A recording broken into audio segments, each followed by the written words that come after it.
हरे कृष्ण। अधिक मास की हमारी कथा श्रृंखला में आप सबका स्वागत है। हमें आशा है कि इस पुरुषोत्तम मास के अंदर प्रातः काल में सुनाई जाने वाली इन दिव्य कथाओं का आप प्रतिदिन श्रवण कर रहे होंगे। इसे श्रद्धा और निष्ठा के साथ अंतिम अध्याय तक नियम पूर्वक इन कथाओं का श्रवण करें। ऐसा करने से भगवान श्री हरि आप पर अत्यंत प्रसन्न होंगे और इस विशेष मास में किया गया कोई भी जप, तप, दान और श्रवण कार्य हमें 1000 गुना अधिक पुण्य फल प्रदान करता है। तो इसी विचार के साथ चलिए हमारी इस अधिक मास कथा श्रृंखला को आगे बढ़ाते हैं और सुनते हैं आज की अधिक मास कथा। आइए आज की अधिक मास व्रत कथा आरंभ करते हैं। ऋषियों ने सूत गोस्वामी से कहा, हे सूत जी, भगवान नारायण ने नारद मुनि को जो कथा सुनाई थी, आप उसी को विस्तार से हमें सुनाइए। ऋषियों द्वारा इस प्रकार प्रार्थना करने पर सूत गोस्वामी ने कहा, हे ऋषिगण, जिस प्रकार भगवान नारायण ने नारद मुनि से कहा था, वो सब कुछ मैं आपको यथारूप में उसी प्रकार सुना रहा हूँ। भगवान नारायण ने कहा था, हे नारद, महाभारत काल के अंदर 14 वर्ष पूर्व दुर्योधन और शकुनी ने जुए में छल करके धर्मराज युधिष्ठिर से सब कुछ छीन लिया था। दुर्योधन के कहने पर दुशासन ने द्रौपदी के वस्त्र को पकड़कर भरी सभा में खींचा था और तब भगवान श्री कृष्ण ने उसकी रक्षा की थी। उसके उपरांत प्रतिज्ञा अनुसार सभी पांडव राज्य को त्याग कर काम्यक वन में चले गए। उस वन में पांडवों ने अनेक कष्ट उठाए। उन दुखी जनों को देखने के लिए एक बार भगवान श्री कृष्ण स्वयं काम्यक वन में पधारते हैं। जैसे ही सभी पांडवों ने अपने समीप भगवान श्री कृष्ण के दर्शन किए, ऐसा लग रहा था मानो उन सबके प्राण वापस लौट आए हो। वे अत्यंत प्रेम विह्वल होकर भगवान से मिले, उनके चरण कमलों में प्रणाम किया, उनका उचित आतिथ्य सत्कार किया। द्रौपदी ने भी बार बार भगवान के चरणों में सिर नमाया। उस समय भक्त वत्सल विश्वात्मा भगवान श्री कृष्ण इन पांडवों की दुर्दैव दशा को देखकर अत्यंत दुखी हो गए। धृतराष्ट्र के पुत्र दुर्योधन आदि को भस्म कर डालने की इच्छा से उनके अंदर क्रोध प्रकट होने लगा और पांडवों में से एक अर्जुन भगवान के इस प्रकार के विभत्स स्वरूप को देखकर कांप उठे और तब स्वयं युधिष्ठिर महाराज ने सभी भाइयों के साथ द्रौपदी के साथ मिलकर भगवान श्री कृष्ण की पूर्ण प्रेम और श्रद्धा से स्तुति करना आरंभ किया। उनके द्वारा स्तुति की जाने पर भगवान श्री कृष्ण का क्रोध कुछ शांत हुआ और जब भगवान को शांत होते हुए देखा तो अर्जुन ने भगवान श्री कृष्ण से हाथ जोड़कर पूछा, हे केशव, आप स्वयं जगत की रक्षा करने वाले हैं। मैं इस जगत से बाहर नहीं हूँ, फिर आप मेरी रक्षा क्यों नहीं करते? आप हमारे कष्टों को दूर कीजिए।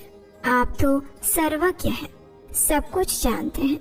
हे प्रभु, हम आपके चरणों में बारंबार प्रणाम करते हैं। इस प्रकार अर्जुन द्वारा करबद्ध विनती और बार बार प्रणाम करने पर भगवान श्री कृष्ण ने अपने क्रोध को त्याग दिया और ये देखकर पांडवों को भी शांति मिली। उनके भयभीत मुख फिर से खिल उठे।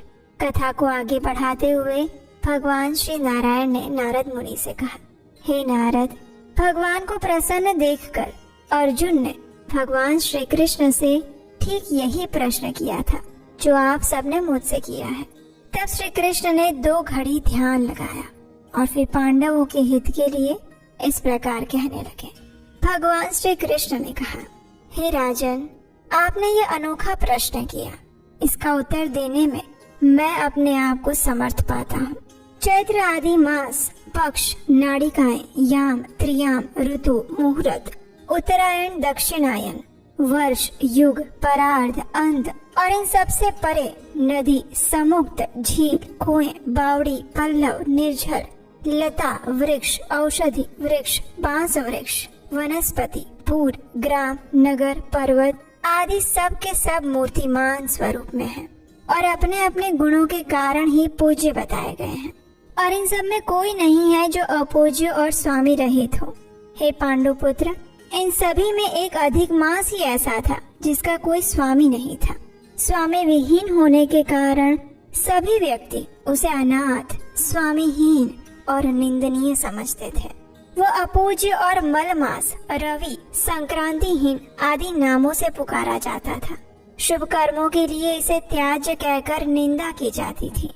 ऐसी निंदा और अपमान के वचन सुनते सुनते अधिक मास तेजहीन, निरुद्योगी और दुखी रहने लगा था। फिर अत्यंत चिंतित होकर वो मरणासन्न हो गया और तब अंत में किसी प्रकार अपने मन को समझाकर वो मेरी शरण में आया। हे अर्जुन, वो वैकुंठ में सबसे पहले गया। वहां जाकर भगवान नारायण को साष्टांग दंडवत प्रणाम किया। मेरे दर्शन पाकर उसने करबद्ध होकर अपने नेत्रों में अश्रु भरकर मुझे अपनी इस करुण कथा को सुनाया।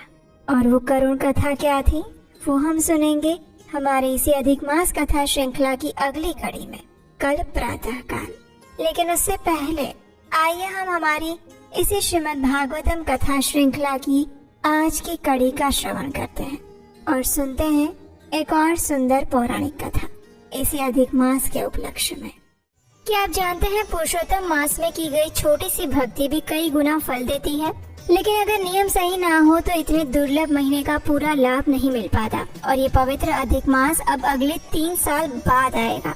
इसलिए कल से शुरू होने वाले इस पुरुषोत्तम मास के लिए हम लाए हैं एक संपूर्ण अधिक मास गाइड ई बुक, जिसमें आपको मिलेगा हर नियम, हर कथा, व्रत विधि, मंत्र और कंप्लीट गाइडेंस। और सबसे बड़ी बात, कल सिर्फ एक दिन के लिए स्पेशल डिस्काउंट प्राइस पर ये बुक मिलेगी। अभी तुरंत अपनी ई बुक प्राप्त करें, लिंक नीचे डिस्क्रिप्शन बॉक्स में मिल जाएगा। आइए अभी हम सुनते हैं इस अधिक मास से जुड़ी हुई एक और सुंदर पौराणिक कथा। अरे मूर्ख, तुम जैसे लोग साधुओं के वस्त्र तो पहन लेते हो, लेकिन वास्तव में पाखंडी होते हो। एक तरफ भगवान के सेवक होने का दावा करते हो और दूसरी ओर इतना घृणित कार्य करने में तुम्हें जरा भी लाज नहीं आई। तुम्हें क्या लगता है सिर्फ वैराग्य की भावना उत्पन्न कर लेने से ही व्यक्ति इस भौतिक संसार से मुक्त हो जाता है? अरे तुम महामूर्ख हो और तुमने जो अपराध किया है उसका दंड मात्र एक ही है और वो है ये श्राप। इतना कहकर प्रजापति दक्ष ने नारद मुनि को श्राप दे दिया। लेकिन इसे सुनते ही नारद मुनि की प्रतिक्रिया क्या थी और आखिर प्रजापति दक्ष ने नारद मुनि को ये श्राप क्यों दिया? यही है आज की पुरुषोत्तम मास विशेष श्रीमद् भागवत कथा। तो चलिए प्रारंभ करते हैं। जो भगवान के शुद्ध भक्त होते हैं वे भगवान के दिव्य नाम का प्रचार करने हेतु किसी भी बड़े से बड़े खतरे की भी परवाह नहीं करते।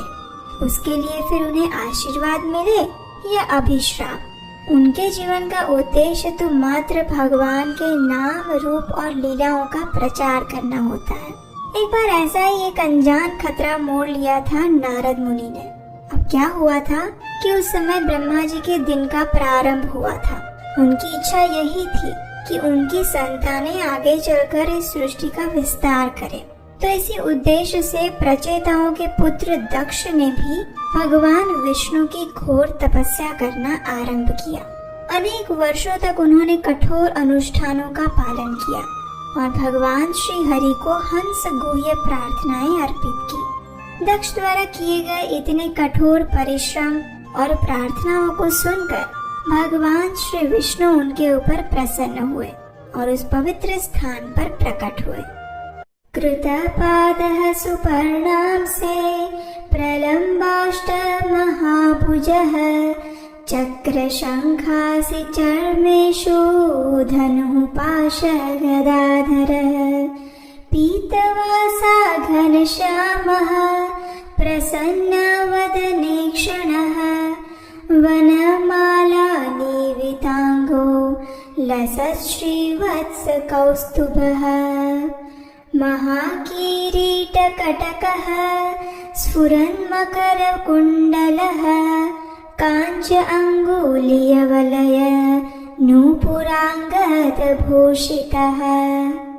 सुंदर पीताम्बर से सुशोभित भगवान नारायण के चरण कमल गरुड़ के कंधों पर टिके हुए थे।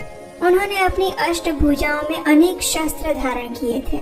उनकी सुंदर गहरी नीली देह विलक्षण आभूषणों से सुसज्जित थी और श्री हरि के पीछे नारद मुनि तथा देवराज इंद्र सहित अनेक देवतागण उनका स्तुति गान कर रहे थे।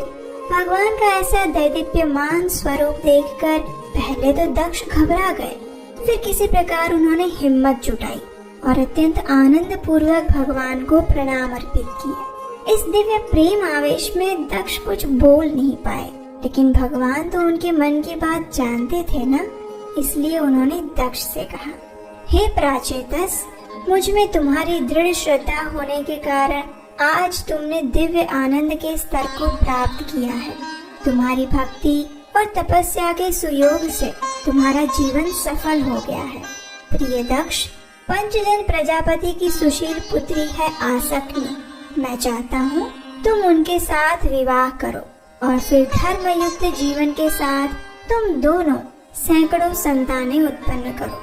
आगे चलकर तुम्हारी संतानें भी इस सृष्टि के विस्तार का कार्य करें, लेकिन मेरी कृपा से तुम और तुम्हारी संतानें भक्ति पूर्वक मेरी सेवा भी कर पाओगे। इस प्रकार दक्ष को आदेश देकर भगवान श्री हरि वहाँ से अंतर्धान हो गए और प्रजापति दक्ष ने भगवान के आदेश का अक्षरशः पालन किया। भगवान की माया शक्ति के प्रभाव से दक्ष ने अपनी पत्नी आसक्ति के गर्भ से 10,000 पुत्रों को उत्पन्न किया। उनका नाम पड़ा हर्यश्व। ये सभी पुत्र विनम्र और आज्ञाकारी थे। अब दक्ष ने उन्हें संतान उत्पत्ति का आदेश दिया, इसलिए इस कार्य से पूर्व तपस्या करने हेतु वे सभी पुत्र पश्चिम दिशा में स्थित नारायण सर नामक पवित्र तीर्थ स्थान में चले गए। वहाँ जाकर दक्ष के उन 10,000 पुत्रों ने घोर तपस्या की। अपने पिता की आज्ञा का पालन करने के लिए वे शारीरिक और मानसिक रूप से शुद्ध हो चुके थे, लेकिन अब भगवान के शुद्ध भक्त नारद मुनि को ये बात अच्छी नहीं लगी। उन्होंने सोचा कि दक्ष के ये सभी पुत्र कितने तेजस्वी हैं। क्या ये सब व्यर्थ में पारिवारिक जीवन में फंसना चाहते हैं? क्यों न मैं उन्हें परम आध्यात्मिक उपदेश सुनाऊं, जिससे कि उनका जीवन सफल हो जाए। बस ये सोचकर नारद मुनि पहुंच गए दक्ष के उन 10,000 पुत्रों के पास। वहां जाकर नारद मुनि ने उन्हें गुह्यतम पहेलियों के साथ एक दिव्य उपदेश दिया, और इस उपदेश का सार यही था कि ये भौतिक संसार नश्वर है, इसलिए तुम्हारे जैसे मुक्ति पथ के योग्य मनुष्यों को कृष्ण भावनामृत का परमोच्च मार्ग स्वीकार करना चाहिए और सदा के लिए इस जन्म मृत्यु के चक्र से मुक्त होना चाहिए। नारद मुनि के उपदेश को सुनकर हर्यश्व आध्यात्मिक जीवन के तत्व को समझ गए। उनका अज्ञान रूपी अंधकार नष्ट हो गया और दिव्य चेतना प्रकाशित हो गई, और फिर उन्होंने नारद मुनि को अपने गुरु के रूप में स्वीकार किया, उनकी प्रदक्षिणा की और कभी भी पारिवारिक जीवन में न बंधने का निर्णय लेकर उस दिशा में चले गए जहाँ से कोई वापस लौट कर नहीं आता। इस प्रकार हर्यश्व को भक्ति पथ का मार्ग दिखाकर नारद मुनि प्रसन्नता पूर्वक फिर से संपूर्ण ब्रह्मांड में विचरण करने लगे। कुछ समय बाद उन्होंने दक्ष के पास जाकर ये सूचना दी कि अब उनके पुत्र परम आध्यात्मिक मार्ग पर गमन कर चुके हैं, इसलिए वे आपके संतान उत्पत्ति की इच्छा पूर्ति हेतु वापस नहीं लौटेंगे। जब दक्ष ने ये सुना तो वे अत्यंत दुखी हो गए, लेकिन ब्रह्मा जी ने किसी प्रकार उन्हें आश्वस्त किया। तत्पश्चात दक्ष ने अपनी पत्नी पांचजनी के गर्भ से 1,000 और पुत्रों को उत्पन्न किया। उन्हें भी दक्ष ने उसी प्रकार संतान उत्पत्ति का आदेश देकर तपस्या करने हेतु नारायण सर भेजा, और फिर एक बार वही हुआ जो पहले हुआ था। दक्ष के इन मेधावी पुत्रों के ऊपर नारद मुनि को करुणा आ गई, और फिर एक बार वे उनका भी उद्धार करने के लिए वहां पहुंच गए। नारद मुनि ने उन्हें भी परम सत्य का ज्ञान प्रदान किया और उन्हें समझाया कि वे भी अपने बड़े भाइयों के पथ का अनुसरण करें। अब देखिए, नारद मुनि एक बार किसी पर कृपा कर दें तो उनकी कृपा दृष्टि कभी विफल नहीं जाती। तो बस दक्ष के ये 1000 पुत्र भी अपने बड़े भाई की भांति ही सांसारिक जीवन की सारी इच्छाओं को त्याग देते हैं और वैराग्य का मार्ग स्वीकार करके उस पथ पर निकल पड़ते हैं। ये देखकर नारद मुनि बड़े प्रसन्न हुए, लेकिन इस ओर दक्ष प्रजापति को कुछ अपशकुन दिखने लगे थे। अब ऐसी बातें छिपाई कहाँ छिपती है, तो बस उन्हें भी इधर उधर से समाचार मिल ही गया कि उनके पुत्रों का दूसरा दल भी नारद मुनि की बातों में आकर वैराग्य पथ पर चला गया है। ये सुनकर प्रजापति दक्ष को बड़ा क्रोध आया और शोक भी हुआ। अब देखिए, भगवान के शुद्ध भक्त नारद मुनि जानते थे कि यदि कोई व्यक्ति शोक में है तो वह कृष्ण भक्ति को जल्दी स्वीकार कर लेता है। इसलिए अब वे प्रजापति दक्ष को भी भौतिकवादी जीवन से मुक्त करने के उद्देश्य से वहां पहुंच गए। लेकिन ये तो प्रजापति दक्ष थे। जैसे ही उन्होंने नारद मुनि को देखा तो क्रोध में वे तमतमा उठे। उनके होंठ कांप रहे थे और उन्होंने नारद मुनि को अत्यंत कटु वचन कहना प्रारंभ किया।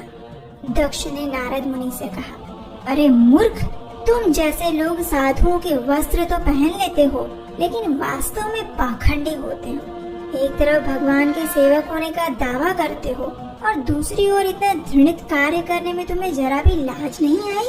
तुम्हें क्या लगता है सिर्फ वैराग्य की भावना उत्पन्न कर लेने से ही व्यक्ति इस भौतिक संसार से मुक्त हो जाता है? अभी तक मेरे पुत्रों के ऊपर समाज के अनेक ऋण थे और इस वैदिक पद से उन्हें भ्रमित करके इस जगत में और परलोक में तुमने उनकी प्रगति को बाधित किया है। तुमने मेरे निष्पाप बच्चों को अकारण ही भ्रमित करके मुझे अत्यंत गहरी ठेस पहुंचाई है। इसलिए मैं तुम्हें श्राप देता हूँ कि भले ही तुम संपूर्ण ब्रह्मांड में भ्रमण करते रहो लेकिन कहीं भी तुम्हारा घर नहीं होगा।